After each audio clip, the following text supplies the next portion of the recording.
Hey folks, welcome back to Ken Michaels Radio, where we talk about the Beatles here on this channel. Any aspect of their careers, could be their music, their history, the group years, the solo years, what's going on in the news today. Any of those things we can approach as a topic here on this program. And we always welcome special guests to our show. This time we have Joe Thomas with us. Joe is a producer, and he has worked on a brand new release for all Ringo fans and Beatle fans called Ringo Starr and his All-Star Band live at the Greek Theater 2019. Now, before we talk to Joe, let me let all of you people know that, especially for the collector, this new release is coming out in many different configurations. It's coming out as a 2 CD release. It's also coming out as a 2 CD Blu-ray package, combining the two together. Also separately as a DVD, separately as a Blu-ray, and for the vinyl collector, the double vinyl version in yellow. So for the collector, there's plenty there to dig into. And Joe has done an amazing job on the audio level and on the video level for this concert. And we welcome him to Ken Michaels Radio. How you Thank you doing? very much. Proud to be here. Before we talk about this release, let's get some idea about your background, how you started in the business, and what eventually led you to work with Ringo Starr. Well, in the mid 80s, I was a staff producer at A&M Records and produced everything from gospel to country to some pop records that we had there, adult contemporary. I got my own label in the early 90s, and our company went public in 1997. And I kind of got out of the record industry for a year because when you go public and you leave the company, they've got those SEC laws about no competition. And while that was happening, high definition filming started attracting my attention. And around 1999, we decided when we resurfaced and we went over to Bertelsmann Music Group that we would add not only the audio component, but we would start filming shows also in high definition. So from about 2000 on, we've been filming. I think we've done over 150 concerts now in high definition, and we're a one-stop facility. We mix them, we master them, we film it, and because of my pretty extensive audio background, starting in the 80s, going back to I think the first audio recording that I had released was Billy Idol's "Mony Mony." What a great record to start with! You know, it went to #1. Those were in the old days where you would record it, and then 3 months later, the single would be on the radio. And I'll never forget the feeling in my driveway listening to "Mony Mony" after we had finished mixing it at the studio. So I kind of got our team got the reputation of being kind of the go-to guys in live recording. And we ended up working with Billy again and Paul McCartney, Trippin' the Light Fantastic, and Bon Jovi, Tom Petty, several records with him, Stevie Nicks, Fleetwood Mac. Like I said, over 150 of them. And somewhere along the early 2000s, Bruce Greckel, Ringo's manager, and I started talking. And of course, I'm a huge Beatles fan. Ringo was going to be in the area in Illinois that I knew the theater called the Genesee Theater with a group called the Roundheads at the time. And we made a pitch to record it. And Ringo and I and Bruce hit it off really well. They liked my work. And the only sad thing is it took us another 15 years to work together again. But we did. They were going to end their tour in 2019 at the Greek. I had shot there many times before. I love the band that he put together. And Ringo decided for one reason or another to record the entire show. As you point, a lot of people point out, there's been a lot of Ringo releases, but they're, small little vignettes of what his performance is. This is the entire 2 hours and whatever, 15 minutes of everything that happened there at the Greek. And I'm really proud to be part of it, and couldn't be happier with how the mix turned out. Yeah, that's true. If you purchase the CD or any of these configurations, you're going to get 24 tracks, And all the All-Star band members, Colin Hay, Hamish Stuart, Steve Lukather, and Gregg Rolie each get 3 songs apiece. You get all their songs, and you get 12 songs from Ringo. It's the entire concert. And so for everyone that's seen Ringo in concert, and especially those who still haven't, which is hard to believe because he does tour on a regular basis whenever he can, annually, with the exception of when COVID hit. It's such a great document for each tour, how great the chemistry is and all the bands that he has, and certainly is the case with this lineup, which is the exact same lineup as the current one, except that Gregg Rolie was in the band then, Edgar Winter's in the band, the most recent band that Ringo put together. But since you mentioned Paul McCartney, just briefly, what would be the difference between working with Paul on a live album and Ringo on a live album? Well, first of all, Ringo's a lot more accessible. I mean, I understand it. There was a lot of, gosh, from the John Lennon thing on, sadly, the way the world works right now, it's it's a much more restrictive camp in the Paul situation, much more serious. Both are great musicians, both take it a different direction. I can really see what Ringo meant to the Beatles. Not only is he a great drummer, but the impression I get of never meeting John or George is that, boy, that's 3 pretty intense guys there, each with their own opinions. And if you didn't have somebody like Ringo, who is kind of pliable, he can bounce off of the wall real quickly and get into another. He reads the room perfectly, and he keeps things light, although serious, but definitely in a lighter atmosphere. He's always joking around. We had such a good time. He's one of the funniest guys I've ever met in my life. He's got this droll Beatles sense of humor that really captivates you. But I could see how, when you get 3 heads butting against each other, Ringo walking in the room and lightening things up a little bit was a needed component of the band. Not to say, again, also that, he was a really good drummer. And I got to get this in. I mean, because I don't know that Ringo gets his due.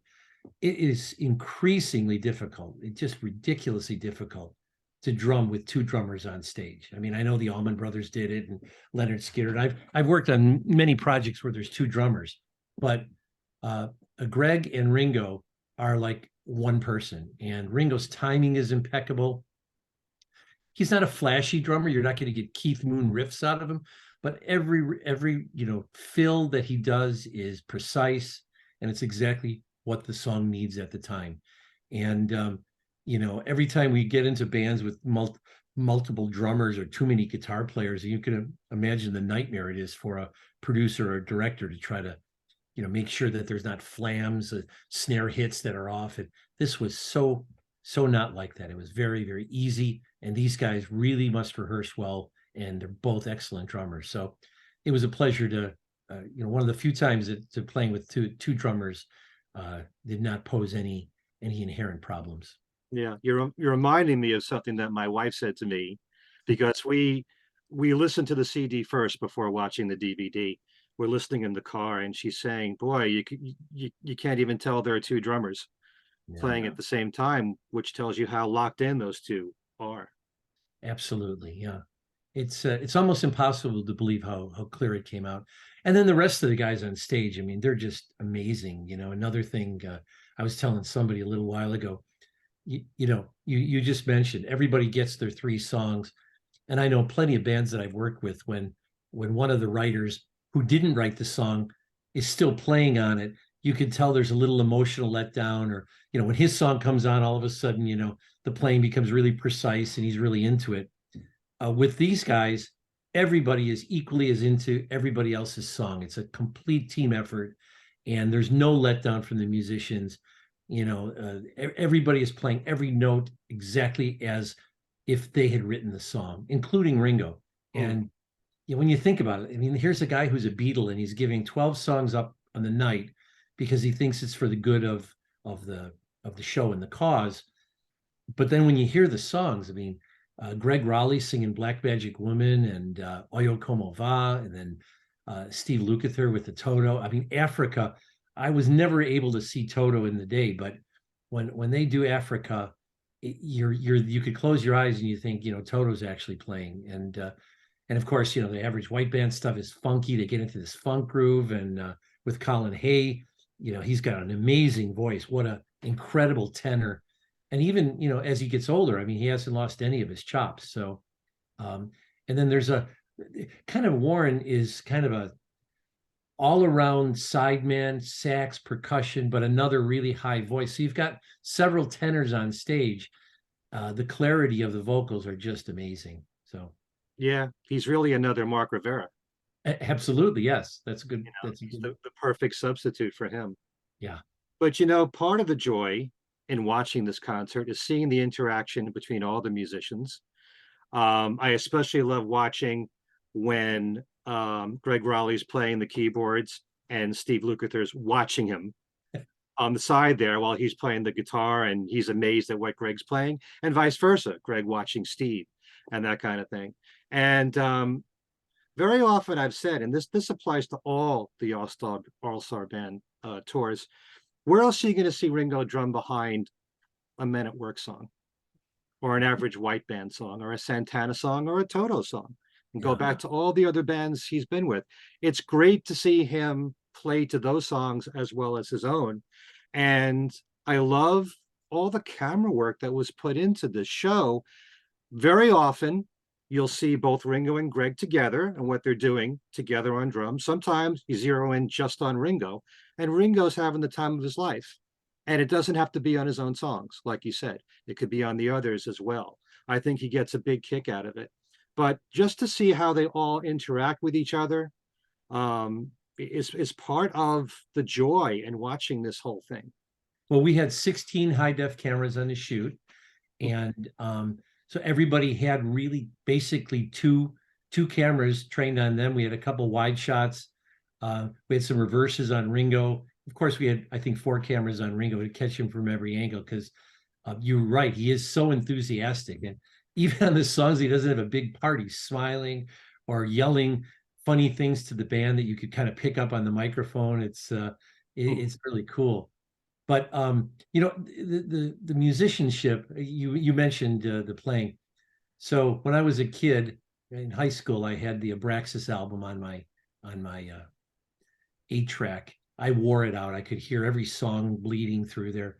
And when Gregg played the beginning of Black Magic Woman, it was note for note. It was exactly as I remembered it. And then when Steve came in with the lead guitar, it was the sound that Carlos Santana had, the notes that he played. This is kind of a personal annoyance or prejudice to mine. When I go see a band, I want to hear the record. I don't want to hear scat singing. I don't want to hear, the new version or guys doing it a third lower or at another tempo. These guys nail it. I mean, if you close your eyes, you think that you're listening to the record. And I know all the players are different, but these guys are really good studio musicians, and it really shows. I tell you, I've always loved Steve Lukather's playing, but when you see him playing on other people's songs, you appreciate him even more. And what you said, especially the Santana songs, you close your eyes, you think it was Carlos at times. And, he really is a joy to watch. But, you're talking about all the different camera angles that you had. Must have made things a lot easier for you. I noticed that every time there was a solo from any musician, the camera was on it. Steve Lukather has a guitar solo, camera's on that. Gregg Rolie's hands are on the keyboards, you're right there.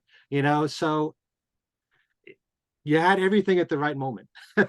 One of the good things about being a musician myself, and by the way, no comparison to these guys, but having produced probably 50 records and, like I said, 150 concerts, I think that number one, I listened, our team did our homework, we know where the songs are going to go, and we have a very musical camera crew. I got to give the guys credit.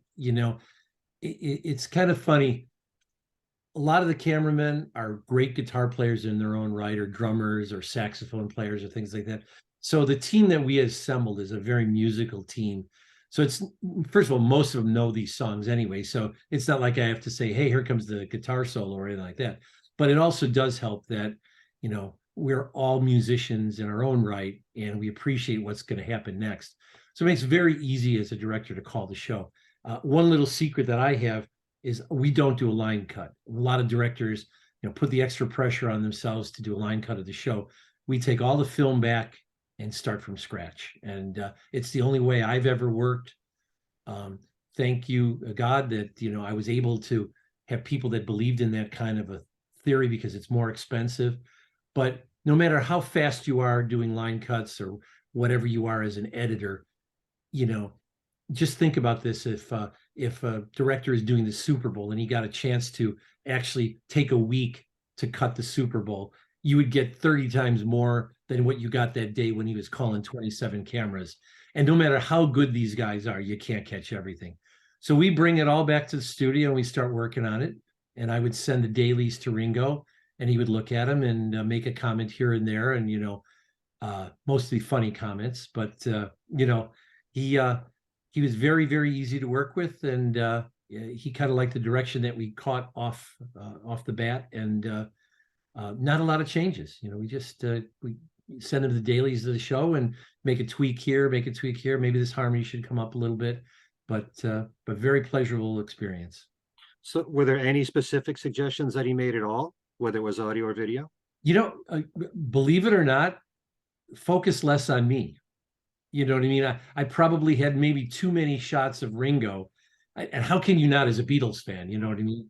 Right. But going back to the dynamic of what the Beatles were, you need a guy like that that's, not narcissistic, and, hey, you know what? Colin was doing something over here, go over to him, or you something that he may have remembered in the show that I didn't catch, where I was on him, and maybe to move off. So again, really, one of the nicest guys ever, and one of the most humble guys for being a Beatle. It's just how can you be humble after being in the Beatles, But he pulls it off. That doesn't surprise me how humble he is. But at the same time, you were just mentioning how you want, when you see a live concert, to sound as much as the record as possible. This isn't just a band that comes close to the record. This was a jamming band. I Oh mean, yeah, when they take off, they take off. Yeah. Rosanna, I mean, that song is on fire between Steve Lukather's guitar playing and what Gregg Rolie played as well. I don't mean to keep mentioning those two, but I mean, it's so electric. The Well, band. that's the thing they did really well. They delivered the essence of the song and the parts that you want to hear, but then, like you just said, there might be a 3-minute guitar solo at the end of it. But when they were actually doing the song, the reprise and the choruses, it wasn't like there's a lot of scat singing, and things like that. I mean, they delivered the record. When you hear Black Magic Woman starting out, I couldn't imagine somebody jamming on that, those organs parts. We'll save that for the end. And same thing with when they would get into the Average White Band stuff. I mean, this is one funky band. I mean, they switch styles. I mean, there's a 180-degree difference between Toto, Santana, Average White Band, and the Beatles, and Men at Work, to name a few. But none of these styles really, other than being pop records, they really don't fit any similarities, in my opinion, other than being great songs. Right. And they pull it off wonderfully. It's just great. That's one of the things I love about these tours, is that there's different genres of music, but the only thing that matters is that they're really good songs. Yeah, and another thing I really liked, they decided they wanted to record the show at the Greek. There were probably 15 dates that we could have recorded it at, and they wanted to record it at the Greek Theater. Not only was it the final show of that tour, but I got I figured out why as soon as I got there. The crowd was filled with every studio musician I think I'd ever worked with in my life. From Don Was to Jim Keltner, Eric Carmen, Joe Walsh, all of these people were in the audience watching the show. And I think the proximity to LA, the time of year, and the fact that, most of these great studio musicians live in that area, it wasn't like a luminary crowd of like celebrities, although there were a few. But I was impressed that every box there had, oh, well, there's the Don Was, a great bass player watching a great bass player on stage, or there's Joe Walsh, a great guitar player, watching another great guitar player. And it's hard to keep those guys' attention. When you're that good, you got to really be good to have. I don't imagine that those guys go to a lot of concerts, is what I'm saying, because I know I don't. This is my living. I work 40, 50 hours a week in the studio. So unless it's a band that I really, really want to see, I'm not a guy that's going to go to, 20 concerts a year and, Right. and just to see that. And I would imagine that that's kind of how it worked with those guys too. Well, I would also imagine that they wouldn't go to these concerts necessarily as a fan, even though they are fans, but they're not listening with fans' ears. They're listening with musicians' ears. Right. And Don Was is going to be hearing what Hamish Stewart's playing on the bass. He's going to be listening more carefully to something like that. And many of those same people that you mentioned came on at the end of the show. Right. And that was a surprise to me. Ringo's a little looser than maybe a Paul McCartney or some of the other. So I didn't know to the last minute what was going to happen. We got a set list about 10 minutes before the show. And we kind of knew that he was going to play all the songs because we had gone over the fact that, we're going to record everything. But the grand finale was something that, first of all, I get chills just thinking about it, with a little help from my friends. And, I remember back in the Mad Dog and Englishman days and all that stuff. These songs are songs that I grew up with. And when you see all of those people on stage holding hands and singing, and there must have been 15 mics on stage, it was the perfect encore, and it just set the whole night, on fire. It was the perfect ending to the night. Well, that's the perfect last song in a Ringo show. Yeah, And those people that you mentioned were, for the most part, all past members of the All-Stars. yeah, So, yeah. I didn't realize that, but you're right. Yeah, and Jim Keltner was up there on drums alongside Gregg while Ringo was up front. yeah. Yeah. So I also wanted to bring up something, another reason why I really love the mix of what you did both on the audio and the video. And that is the fact that I go to I've been to all of Ringo's All-Star Band tours. And there are so many times when I'm missing something in the mix, depending upon, where I'm sitting. There have been plenty of times when I haven't heard Hamish's voice. And let's face it, a lot of people have said Hamish is a great singer, great harmonizer. We know he harmonized with Paul McCartney on a couple of tours with him. So to hear his lead vocals on the songs, well, Pick Up the Pieces is an instrumental, but Cut the Cake and also Work to Do, which is an extraordinary song, and you get to hear his voice right there in the clear. There's no problem in hearing his singing, and I love that aspect of it. Same thing with Gregg Rolie, because sometimes when he's playing the organ, it can be a soft instrument unless it's really brought up in the mix, and he can get drowned out too. But you hear what he plays on other people's songs so much clearer in the mix that you have for the audio and the video. So, just want to commend you for that. Well, thanks. It's kind of unfair to the live sound engineer because this is a touring troupe, and they usually only have one night to set it up. We brought in an extra 40 microphones to make sure that we had everything direct. I think we probably used over 100 and some inputs on this. Not only did everything come direct from the board, but if I perceived something like you just said, like for example, very hard for a Leslie on stage to compete with a Marshall stack from a guitar. So we would put a couple extra microphones by the Leslie. And so we cheated a little bit, for the good of the project. But, it's very tough. And plus it's very directional. I mean, when you're hearing it, I get to pan everything out the way I want to. Very difficult for a live engineer to pull that off. And like I said, without us bringing extra 40 microphones to extra mic everything from the audience to, and we had 4 or 5 different tiers of microphones timed coming from the front of the stage all the way to probably, maybe 100 feet past the last row of seats at the Greek, just to make sure that you could get that full stereo response in your headphones. So I hope the fans appreciate it because our team really, like I said, all musicians, and we think about it as if we were going to buy this record, which we do, although we do get them for free sometimes. How would we want to hear it? And I think that extra attention to microphone placement is a big deal, as well as camera placement. Without necessarily A being the differences, is there any difference in the way that you mix for a CD than what you do for the video? Well, there's three different mixes, actually four. So first, a funny thing about vinyl, it's coming back. I think I read somewhere in Billboard where for every three vinyl purchases, only one is opened. So think about that. I mean, this is collectors. We're all getting a little bit older. I'm in my 60s now, and I have a vast collection of vinyl that will never be opened. I'll give it to my kids. They'll probably sell it or whatever. But I do the same thing. I buy one, I listen to it the first time, put it away. So vinyl is a completely different way to mix. The mastering process is different.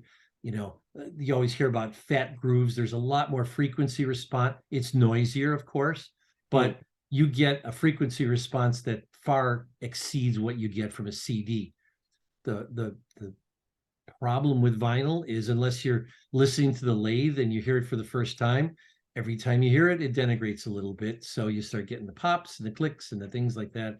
So I am completely left brain, right brain, simpatico when it comes to, I understand why you have to go to digital, because most people have to hear it over and over again. But I also appreciate that first time you crack open the vinyl and hear it for the first time. When we're mixing for theaters or when we're mixing for television, like with the Ringo project, you have to sit there and realize that most people don't have a complete hi-fi system. So we have two sets of speakers. We've got a small set of Sony speakers that one would find attached to their television set or their monitor right now. And then we have a whole surround sound system that we're trying to create a balance between the audiophile who's going to listen to this in his home theater and the person who just wants to see it on their 64-inch 16:9 television. So we go through a whole bunch of different kind of mixes and we listen to all of them. And then when we deliver to the record company, we're very specific as to obviously what mix goes with what product. But I would say we probably deliver 5 separate mixes for each project. It's amazing. So much more work for you. Well, yeah, we're getting paid very nicely for it, but it's a labor of love. We would do it anyway. And but that's another thing with the record company. Bob Frank, who runs the label that Ringo is on right now. He's a guy that I've known. He was back at Mercury back in the Shania Twain, Toby Keith days in the 90s. He's a perfectionist. And I know the products that he puts out on the labels that he's, affiliated with, they take that audiophile approach, which is why I like working with, with people like Bob and BMG, my company, and A&M Records. There's no cost that's spared to try to present to the fans the best experience. Yeah. I'll tell you one thing I noticed that's different from the CD versus the DVD. The CD, you didn't include the introductions to songs.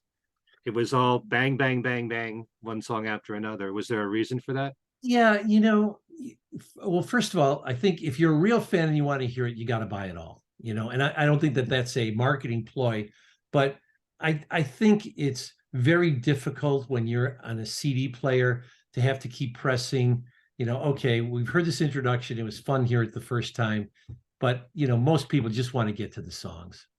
And I think that, we like to keep that in mind. We've done a lot of focus groups where we've talked to fans about what they want to hear on CDs. And most of the time, they just really want to get to the next song. Because if they're going to listen intently to the whole concert, they'll buy the vinyl or they'll buy the DVD or something like that. But there has to be one product available where you could just go from one song to the other. So that's kind of the theory behind that. Right. And I hope people agree with it, but we try. Yeah, well, I think that makes perfect sense. I hadn't thought about the fact that you wouldn't want to hear the introduction over and over and over again if you keep playing the CD. Yeah, I mean, even the best joke kind of falls flat after you heard it for the 14th time, Hey, I've seen Ringo all these years. He's been telling the same jokes and some of the same lines, and I never get tired of them. Yeah. I also want to commend you. We're talking about the things that maybe people don't appreciate as much. A song that has a lot of harmonies, you bring that out. Like for a song like What Goes On, you've got Mhm. the people in the front and also Greg Bissonette singing along. So you can hear who's singing the harmonies. It's not zeroing in on just Ringo singing the song. You hear everybody else sing with him. So I love that aspect where you get to see the full collaboration in every way.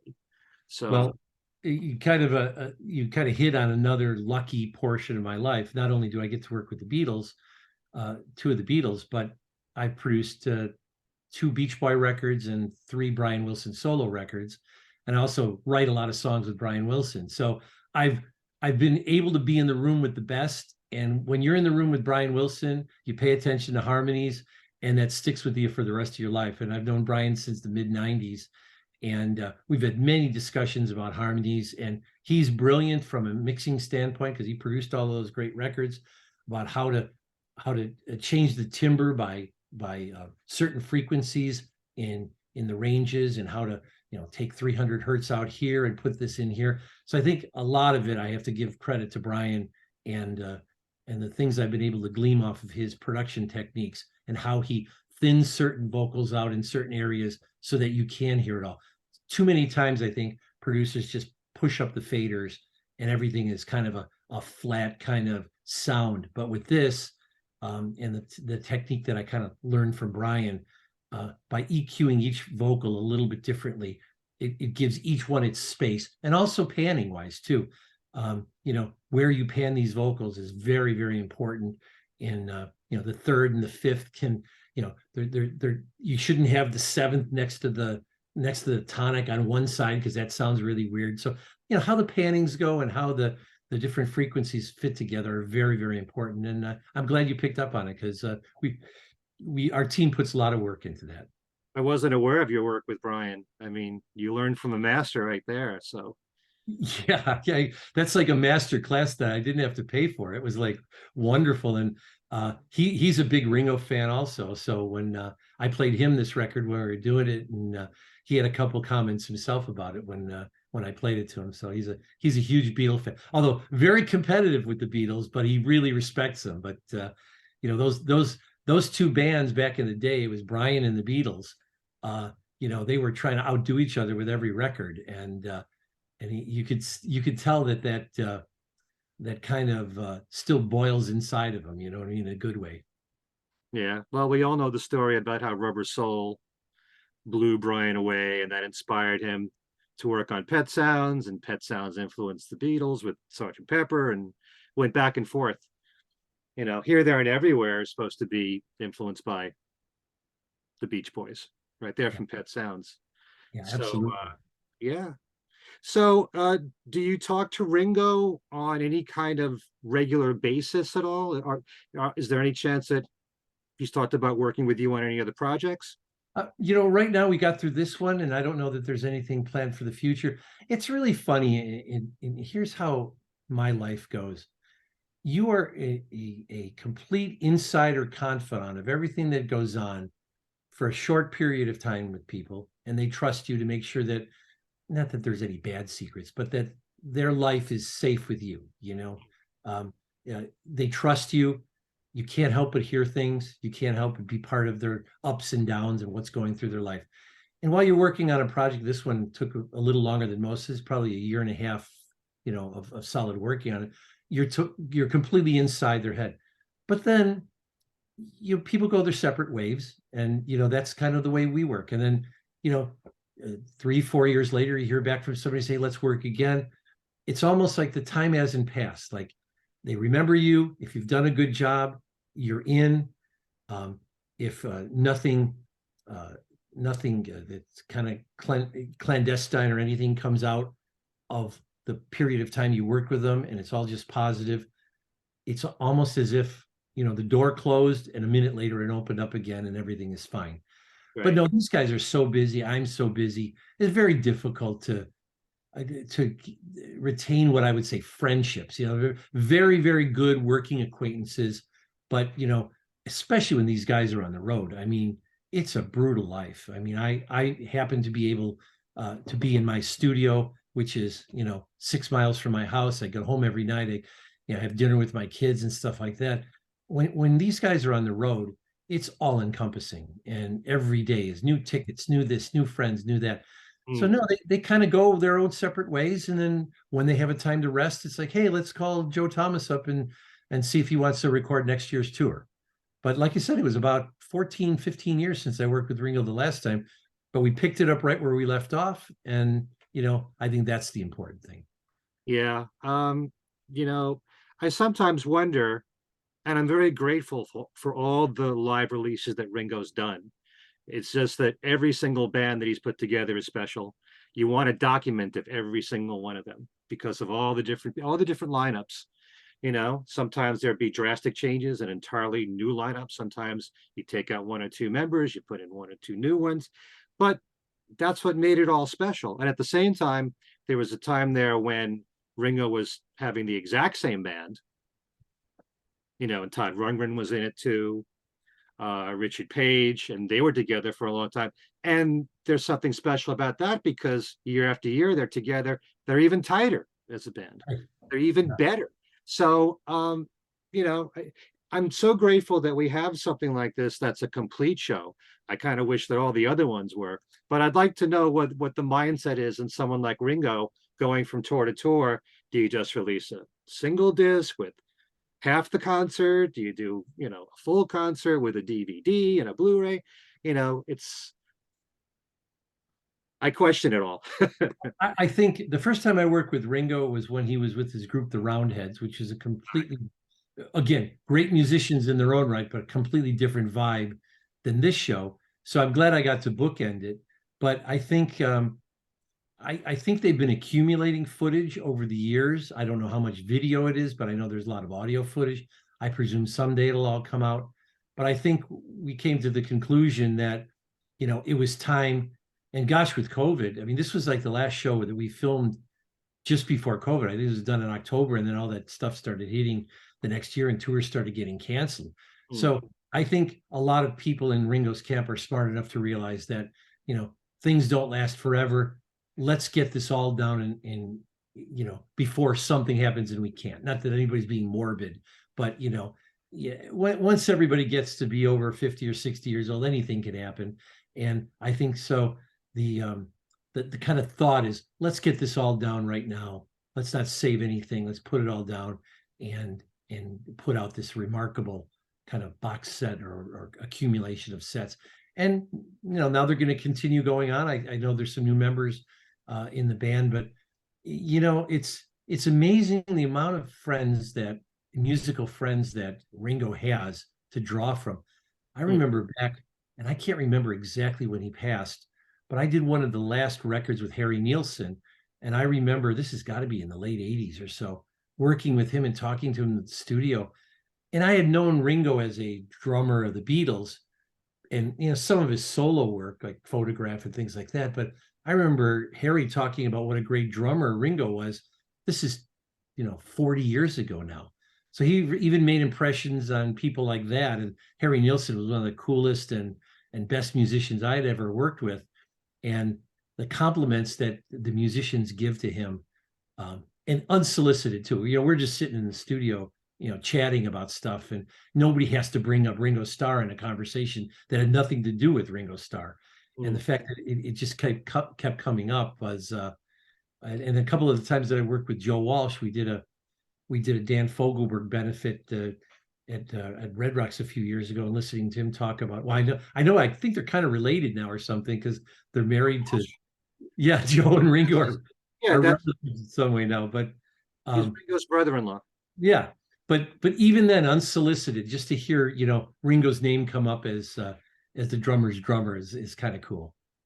Well, I think back in the day when the Beatles were together, there were a lot of people that recognized Ringo as a great drummer. But the problem is, you're in a band with John Lennon, Paul McCartney, and George Harrison, you're going to get overshadowed a lot. And, I think in recent years, more people are realizing not only how great he was, but how innovative he was.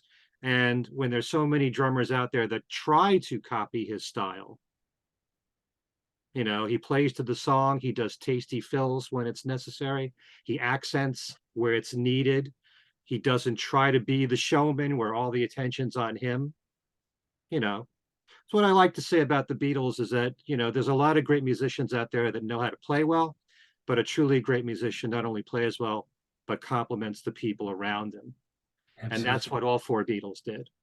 And I And think also personality wise, we touched on it a little bit before, but personality wise, boy, I could not imagine four guys in a room that all had that that that vision and that whatever it is that the George and John and Paul had. If you didn't have somebody in there to kind of diffuse some of it, I think it would have never gotten as far as it got. And thank God it got as it was only what 8 or 9 years, but still, I think Ringo really, even with his band here, he's completely pliable. He allows everybody else to have their space. Like we said, get some of the shots off of me, Joe. Here's one that you missed, or here's one that you missed here. And I think that it's really amazing how humble he is as a person and as a musician, where he gives everybody their chance to shine. And it shows. The show is great. I mean, you know, you get two or three great Toto hits, you get two or three Santana hits, you get all this other stuff, and then to top it off, you've got all the Beatles songs. It's not like one of those concerts where you have to wait for the second or third, go through four of the new songs so that you could hear the fifth hit. It's like one hit after another. it's a hit factory. Absolutely, yes. It's you know, one of the greatest joys for me is seeing Ringo in concert. I've probably seen him more than Paul, if that's even possible. But well, this has been great, Joe, having you here with us. I Thank you. want to before we go, I want to let everyone know, since we're recording this on November the 21st of 2022, I actually have a special contest on my website to win the 2 CD Blu-ray, which goes on for a full week. And I also have, it looks just the same, the 2 CD version, which you can win continuously week after week as part of my weekly Beatles trivia on my website. And I'll put up the links for that. That's at kenmichaelsradio.com.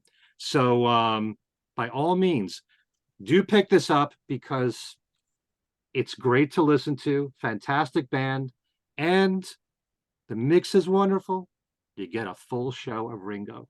Okay. Whether you were there for the concert, if you weren't there for the concert, you're going to enjoy this. I really wish, you know, something like this should be on PBS channels whenever I they think have their. I think that's the plan, and I think eventually it will be. So we'll talk again soon, I hope. But when we get some news about some television outlets, we'll definitely inform you. And thank you so much again for having me. I really enjoyed your enthusiasm and getting to talk about one of my favorite subjects here. Okay, well, thank you for coming on and doing such a masterful job here. Thank you. Have a good day. And thanks to all of you for watching. Please subscribe if you can, and we'll see you all very soon.